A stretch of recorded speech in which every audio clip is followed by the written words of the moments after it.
오늘 우리에게 주시는 하나님의 말씀은 누가복음 1장 26절부터 38절까지입니다. 누가복음 1장 26절부터 38절까지. 조금 긴 구절이라 교독하시고 마지막 38절만 함께 읽겠습니다. 제가 먼저 읽겠습니다. 여섯째 달에 천사 가브리엘이 하나님의 보내심을 받아 갈릴리 나사렛이란 동네에 가서 다윗의 자손 요셉이라 하는 사람과 약혼한 처녀에게 이르니 그 처녀의 이름은 마리아라. 그에게 들어가 이르되 은혜를 받은 자여 평안할지어다 주께서 너와 함께 하시도다 하니 처녀가 그 말을 듣고 놀라 이런 인사가 어찌함인가 생각하매 천사가 이르되 마리아여 무서워하지 말라 내가 하나님께 은혜를 입었느니라. 보라 내가 잉태하여 아들을 낳으리니 그 이름을 예수라라. 그가 큰 자가 되고 지극히 높으신 이의 아들이라 일컬어질 것이요 주 하나님께서 그 조상 다윗의 왕위를 그에게 주시리니 영원히 야곱의 집을 왕으로 다스릴 것이며 그 나라가 무궁하리라. 마리아가 천사에게 말하되 나는 남자를 알지 못하니 어찌 이 일이 있으리이까. 천사가 대답하여 이르되 성령이 내게 임하시고 지극히 높으신 이의 능력이 너를 덮으시리니 이러므로 나실 바 거룩한 이는 하나님의 아들이라 일컬어지리라. 보라 내 친족 엘리사벳도 늙어서 아들을 배었느니라.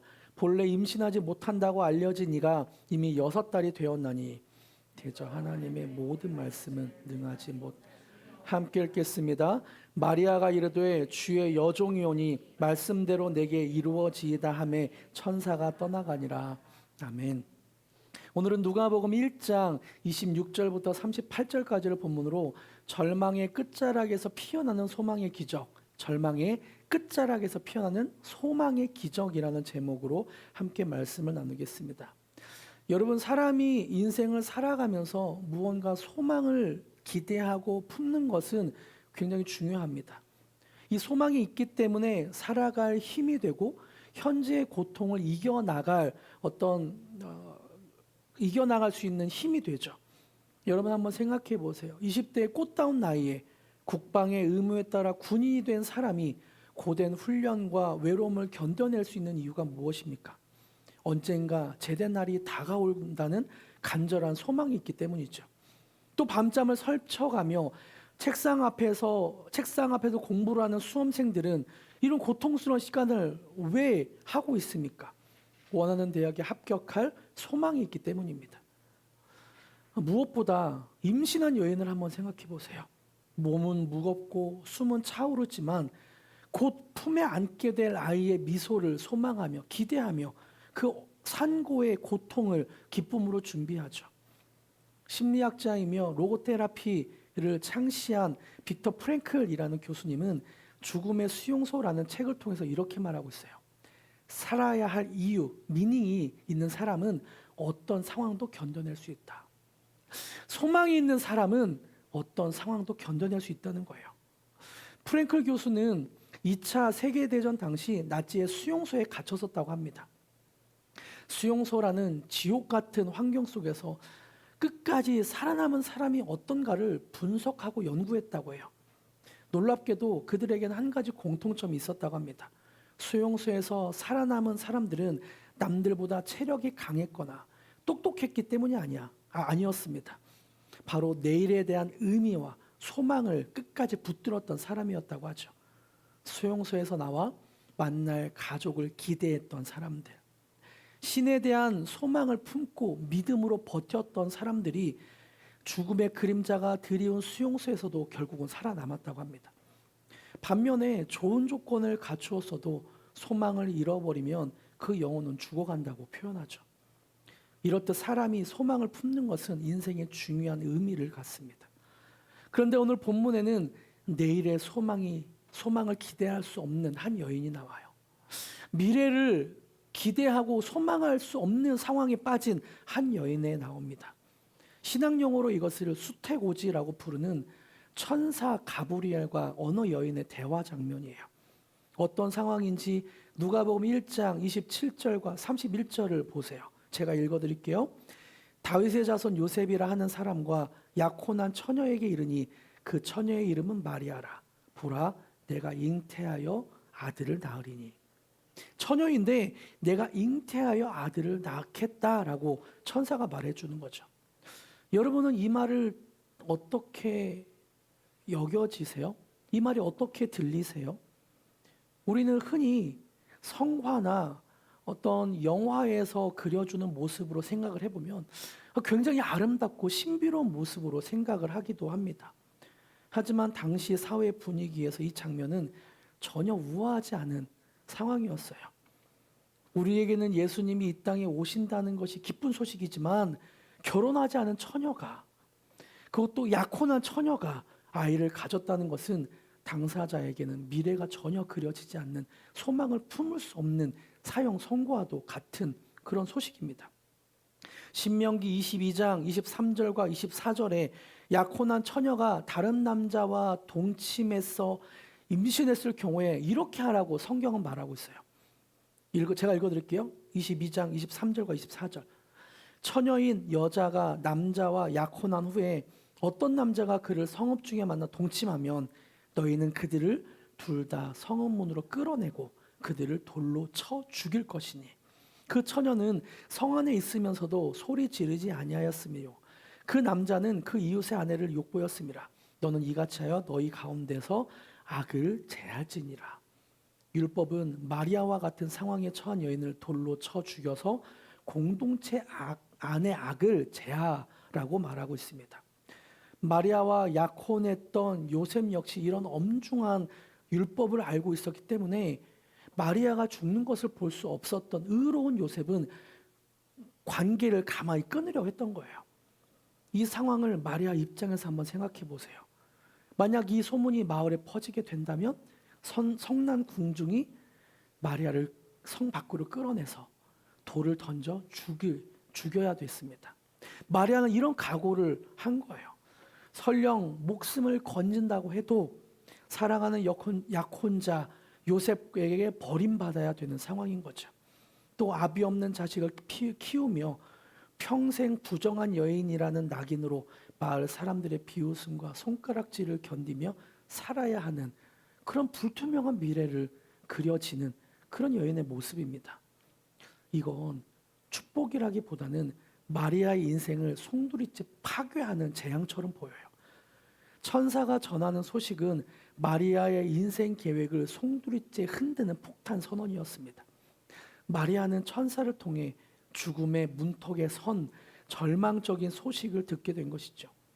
내일이라는 기대를 품을 수 없고 내일이라는 소망을 꿈꿀 수 없는, 도무지 출구가 보이지 않는 막다른 골목에 선 것 같은 소식을 듣게 된 것입니다. 여기서 천사는 마리아에게 이런 절망을 멈추게 하는 전혀 다른 차원의 말을 해요. 절망을 끊게 하는 전혀 다른 차원의 말을 마리아에게 천사가 합니다. 35절을 같이 읽어볼까요? 시작. 천사가 대답하여 이르되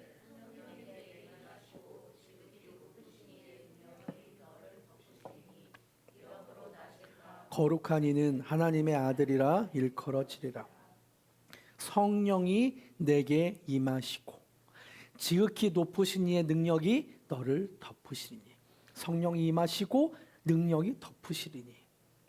이 말은 철저히 밖으로부터 오는 하나님의 개입입니다. 밖으로부터 하나님이 너의 인생에 개입하실 거야 라는 약속의 말씀이었어요. 여기서 덮는다라는 말을 좀 더 집중적으로 살펴봐야 되는데요. 이 덮는다로 번역된 단어는 창세기 1장에 나오는 단어와 똑같은 단어입니다. 혼돈과 공허뿐이었던 소면이를 하나님의 영이 운행하며 질서를 만드시며 이 세상을 덮었던 것처럼, 또 광야 성막 위에 구름 기둥으로 임하여 하나님의 영광이 가득 덮었던 것처럼 마리아를 덮었다. 하나님의 임재가 덮었다. 하나님의 능력이 덮었다. 똑같은 단어가 쓰였어요. 이것이 우리에게 주는 메시지가 무엇인가요? 하나님의 능력, 하나님의 기적은 나의 가능성을 조금 확장해 가는 것이 아니라는 사실입니다. 하나님의 기적이 나를 덮는다는 것은 내가 이것을 잘하고 있는데 이거 위에 조금 나를 도와주는 것, 99% 내가 노력하고 내가 수고한 거에서 1% 하나님이 도와주신 것, 이것이 하나님이 기적을 베푸는 덮는다는 표현이 아닙니다. 내가 아무것도 할 수 없을 때, 나의 미래가 불투명할 때, 정말 절망적이라고 생각할 때 하나님의 능력이 수면 위에 덮어서 나를 덮어서 나에게 기적을 베푸신다. 하나님의 영광이 나를 덮어서 구름 기둥과 불 기둥으로 날 인도한다. 이것이 하나님의 기적이라는 거죠. 하나님이 우리의 가정을 덮으시고 우리의 일터를 덮으시고 우리의 질병을 덮으시고 세상의 모든 불가능을 덮으시면 우리의 인생에 기적이 나타나게 될 것입니다. 그래서 우리가 바라는 미래는 내가 이것을 이만큼 잘했기 때문에 하나님 이것만 도와주세요 라는 그런 것이 아닌 거죠. 우리가 하나님 앞에 기대하는 것은, 우리가 소망을 품고 살아가는 것은, 하나님 내가 이만큼 수고했습니다. 그러니까 1%만 도와주세요. 99% 내가 노력했으니까 1%만 하나님이 나를 도와주세요. 그럼 내 인생이 꽃필 것 같아요. 이런 소망을 기대하는 것이지 아니죠. 전혀 앞날이 보이지 않고 내 인생의 끝이라는 그 순간, 그때 하나님의 기적으로 날 덮어주세요. 하나님의 능력으로 날 덮어주세요. 성령님 임하세요. 그럼 우리는 새로운 소망을 노래할 수 있고 새로운 꿈을 꿀 수 있게 되는 것입니다. 하나님의 능력이 나를 100% 덮으면 하나님의 꿈을 꿀 수 있고 하나님을 소망할 수 있게 된다는 거예요. 이게 기적이라는 거죠. 천사는 이렇게 마리아에게 하나님의 능력이 덮으면 너에게 새로운 일이 일어날 것이다 라고 말하고 있습니다. 그리고 결정적인 쐐기를 박는 말을 37절에 말하고 있어요. 37절 같이 읽어볼까요? 시작. 대저 하나님의 모든 말씀은 능하지 못하심이 없느니라. 여기서 말씀은 헬라어로 레마입니다. 레마. 우리가 예전에도 계속 말씀드렸던 대로 말씀은 성경에서 로고스와 레마 두 가지로 쓰였다고 말씀드렸죠. 로고스는 기록된 말씀, 레마는 우리에게 들려지는 음성, 말씀입니다. 그래서 여기서 쓰인 말씀은 기록된 문자를 넘어 지금 마리아에게 부딪혀오는 하나님의 생생한 음성이었다는 거예요. 여러분, 다가올 2026년에 우리에게 들려올 하나님의 레마의 말씀은 무엇입니까? 그리고 여러분의 마음은 어떠세요? 2026년을 기대하는 여러분의 마음은 어떠세요? 어떤 분은 설레는 소망보다 하나님께서 2026년에 나에게 어떤 일을 행하실까라는 기대와 소망보다 똑같지 뭐. 어제 다르고 오늘 다르겠어. 내일도 똑같지 뭐. 그렇게 어떤 미온적인 생각을 할 수 있는 분도 있을 것 같아요. 또 어떤 분은 불안해하는 분도 있을 것 같아요. 내년에 경기가 더 안 좋아진다는데 어떡하지? 내가 불안전한 직장은 어떻게 해야 되지? 우리 아이는 제때 자리를 잡을 수 있을까? 우리 아이가 만약에 사고 나면 어떡하지?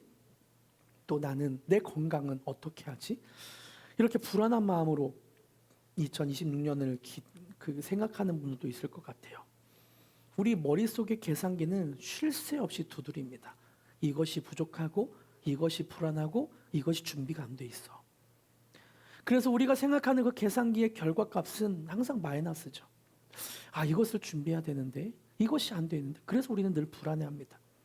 마치 마리아가 처한 상황처럼 사람들 앞에서 꽉 막혀있는 미래를 보는 것처럼 약혼한 처지에 처녀가 임신을 했다. 정말 앞날을 도통 알 수 없는 그런 상황이 우리의 삶에 놓여 있는 것 같습니다. 하지만 여러분, 바로 그때가 하나님의 레마가 들려와야 할 그런 시간입니다.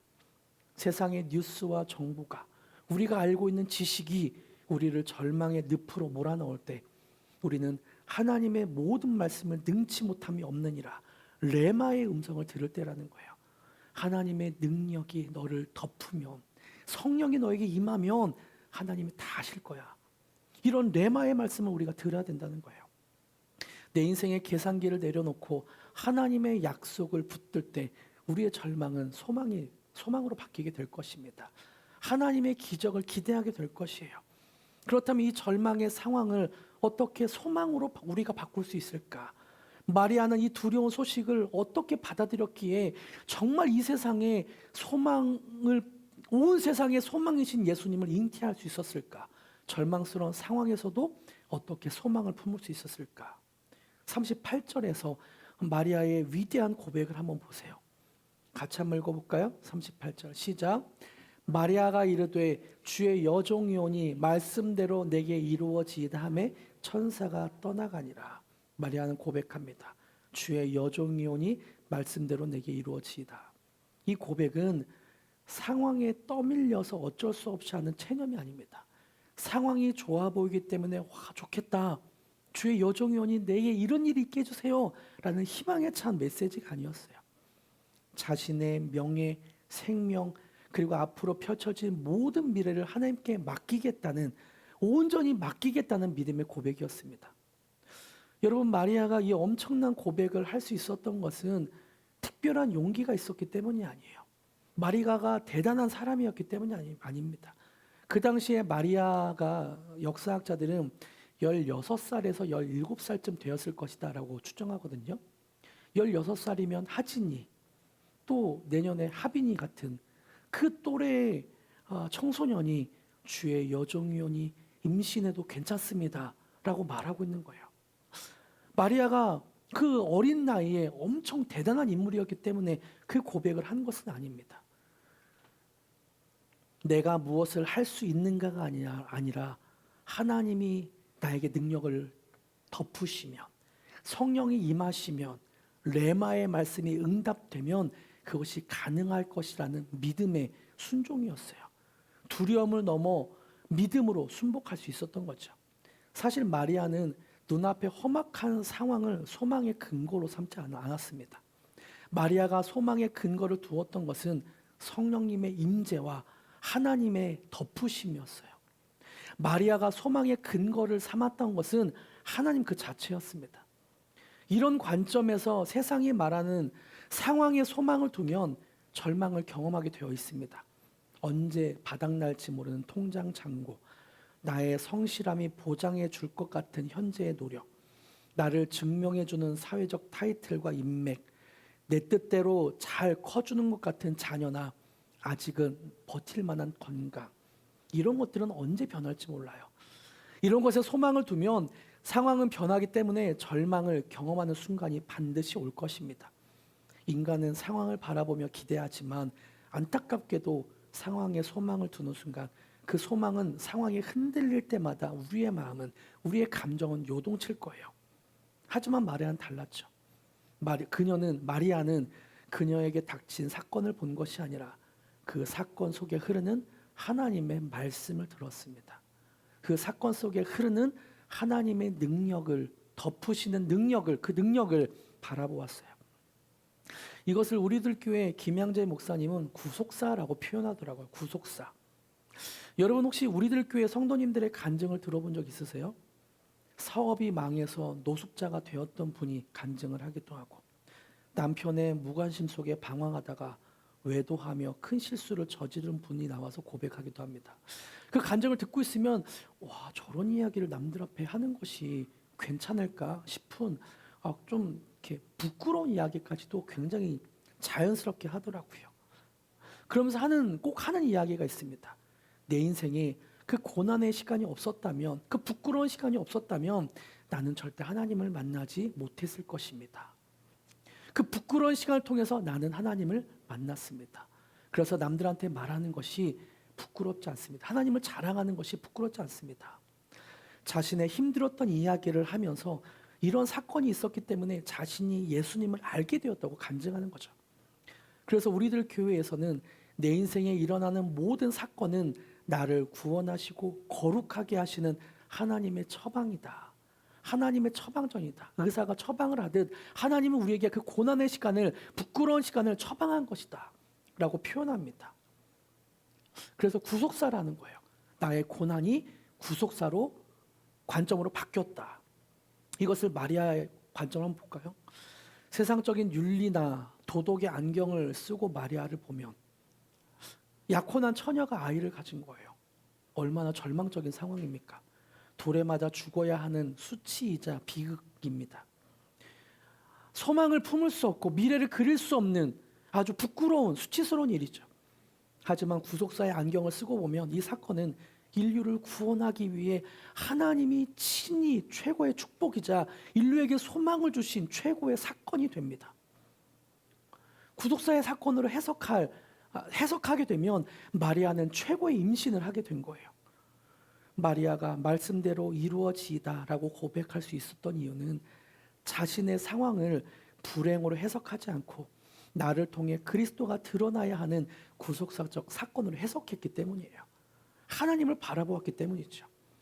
여러분, 지금 여러분을 밤잠 설치게 하는 그 사건은 무엇입니까? 도저히 소망을 품을 수 없는 막막한 상황에 처한 그 상황은 무엇이에요? 남들에게 말하기 부끄러운 수치와 수치심 느끼는 그런 상황들은 무엇입니까? 내 삶을 성공과 실패라는 세상의 잣대로 해석하면 절망스러운 상황일 수도 있을 것 같아요. 수치스럽고 부끄러운 상황일 수도 있을 것 같아요.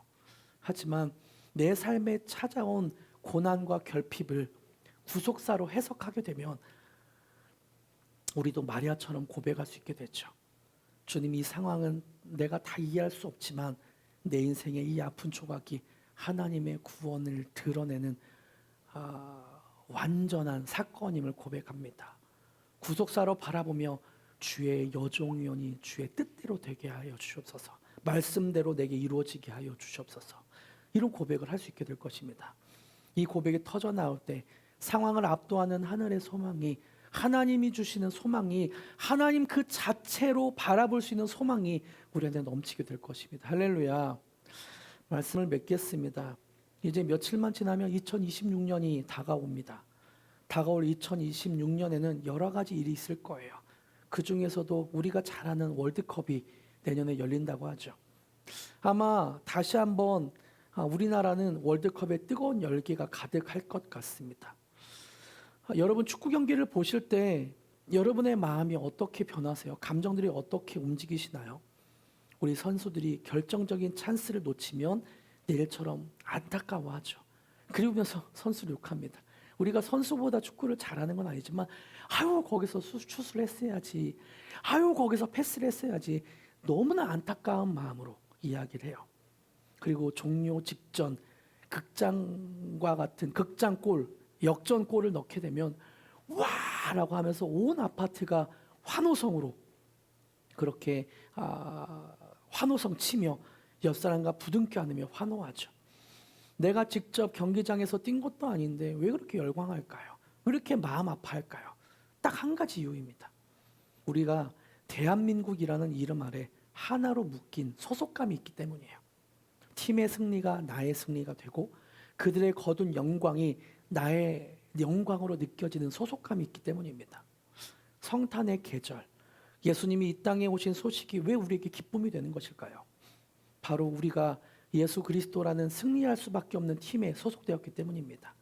예수님이 탄생하셨다는 소식은 남의 이야기가 아니라 내 이야기예요. 우리의 이야기예요. 소속감이 있는 우리의 이야기입니다. 나를 구원하시기 위해 만왕의 왕이 가장 낮은 곳으로 오셨다는 그 사실이 나의 사건이 되었기 때문에 우리는 기뻐할 수 있는 거죠.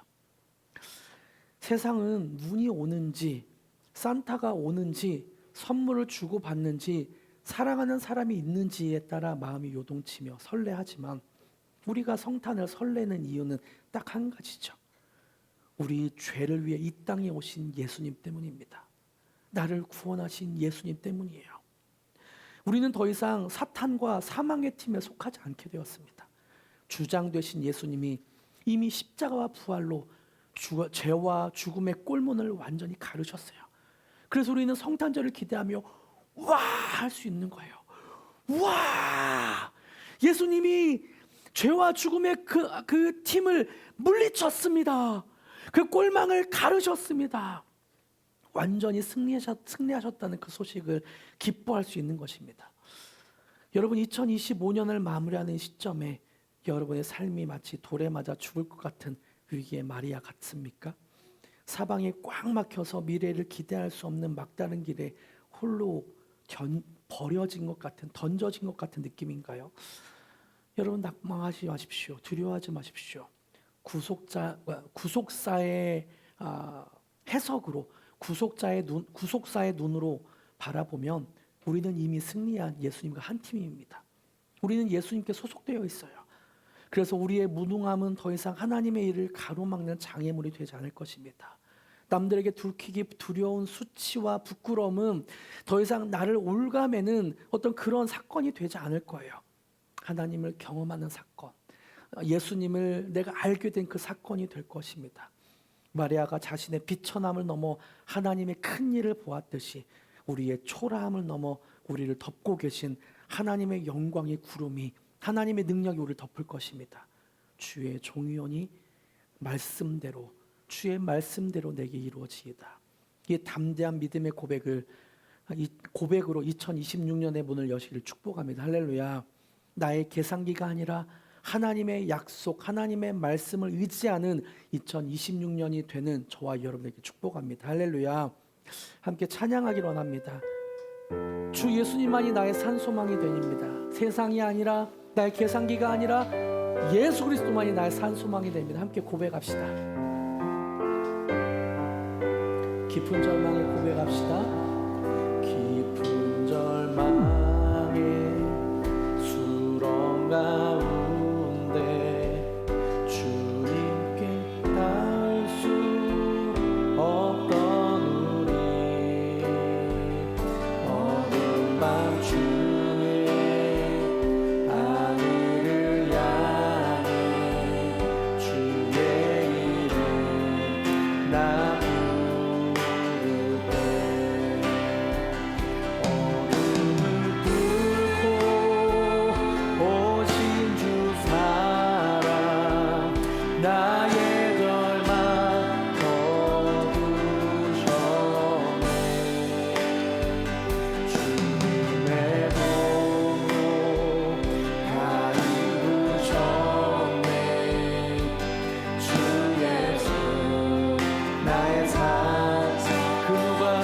자비를 알아.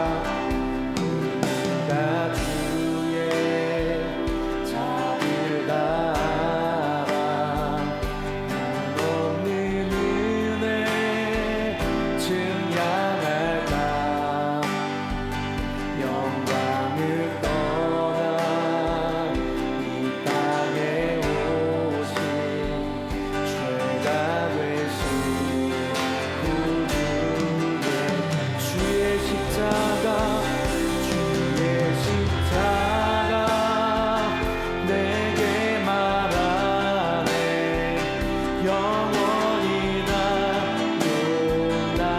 용납된 아름다우신 왕, 아름다우신 왕, 나는 주의 것 그리스도 나의 삶. 할렐루야, 할렐루야. 주를 찬양하여라. 할렐루야. 자유케 하셨도다. 죄의 저주 끊으신 주께 구원이 있도다. 주 예수 나의 산소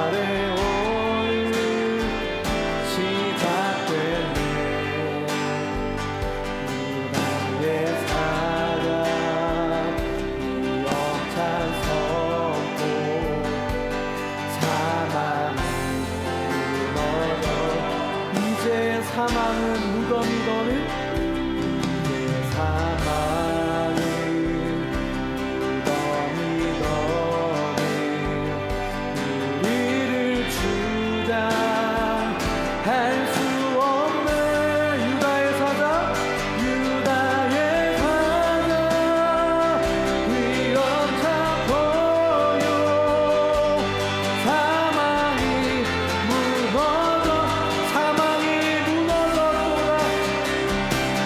사망이 무너져 주 예수 승리하셨네 주 예수 승리하셔 할렐루야 할렐루야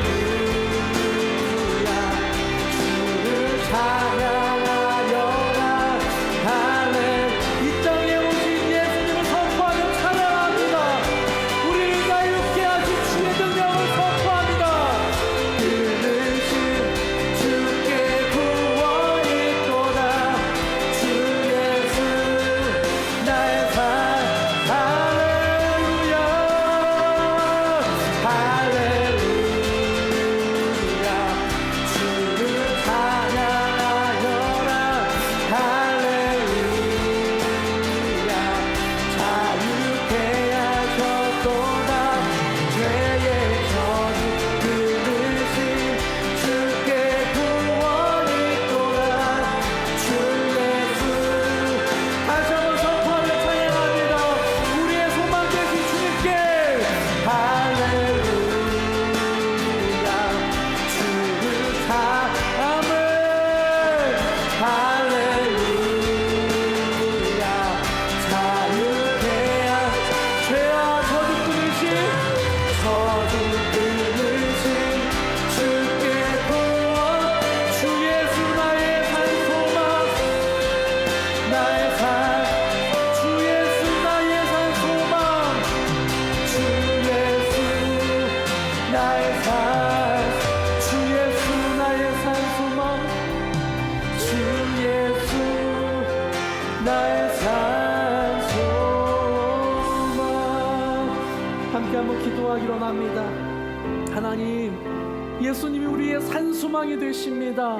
이 세상의 조건과 상황이 소망이 되는 것이 아니라 오직 예수 그리스도가 나의 산소망이 되십니다. 우리의 마음이 주님께로만 향하게 하여 주시옵소서. 내가 세상을 보며 상황과 어떤 조건으로 나의 소망을 두는 것이 아니라 구속사의 해석으로 주님만 나의 소망이 되신다고 고백합니다. 주님 역사하시옵소서. 주여 한번 외치고 우리와 함께 하시는 주님께 기도합니다. 함께 기도하겠습니다. 주여 하나님 우리가 주 앞에 나아갑니다. 하나님 우리의 산소망 되신 주님을 기대하며 찬양합니다. 하나님 우리의 시선이 우리의 눈이 어디에 있습니까? 세상의 조건과 상황을 바라보며 나의 마음을 소망의 조건을 그곳에 두고 있지 않습니까? 하나님 나의 소망의 근거는 오직 예수 그리스도입니다.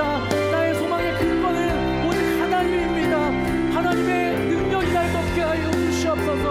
성령이 너희에게 임하게 하여 주시옵소서. 우리가 소망의 근거를 그곳에 두게 하여 주시옵소서. 그래서 우리의 마음이 소망과 희망으로 가득하게 하여 주시옵소서. 우리의 마음이 소망으로 가득하여서 내일을 기대하며 새롭게 살아갈 힘을 품게 하여 주시옵소서. 무엇이든 우리와 함께 하시는 주님을 기대하며 바라봅니다. 역사하여 주시옵소서.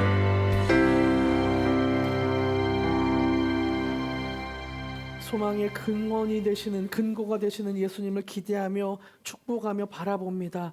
하나님 한 해의 끝자락에서 우리의 한계와 무능함을 정직하게 고백하며 주님 앞에 섭니다. 초라하고 소망 없는 우리의 내면을 주님의 전능하신 성령의 능력으로 덮어주시옵소서. 하나님의 능력으로 덮어주시옵소서. 내가 하겠다는 고백이 아니라 하나님이 하셨습니다. 하나님이 내 삶에 역사하십니다라는 레마의 말씀이 우리 안에 들려지게 하여 주시옵소서. 그래서 우리는 스스로 소망을 잉태할 힘이 없지만 우리를 위해 십자가에서 죽기까지 순종하신 예수 그리스도의 그 완벽한 순종을 바라보며 내년을 소망으로 바라보게 하여 주시옵소서. 세상의 수치나 환경의 변화에 흔들리는 소망이 아니라 결코 변치 않는 하나님의 말씀을 붙잡으며 그곳에 소망을 두게 하여 주시옵소서. 그래서 마리아처럼 말씀대로 주의 뜻이 이루어지게 하여 주시옵소서라고 고백할 수 있도록 우리의 마음을 붙잡아 주시고 우리가 믿음으로 주 앞에 나아가게 하여 주시옵소서. 감사드리며 예수님의 이름으로 기도드립니다. 아멘.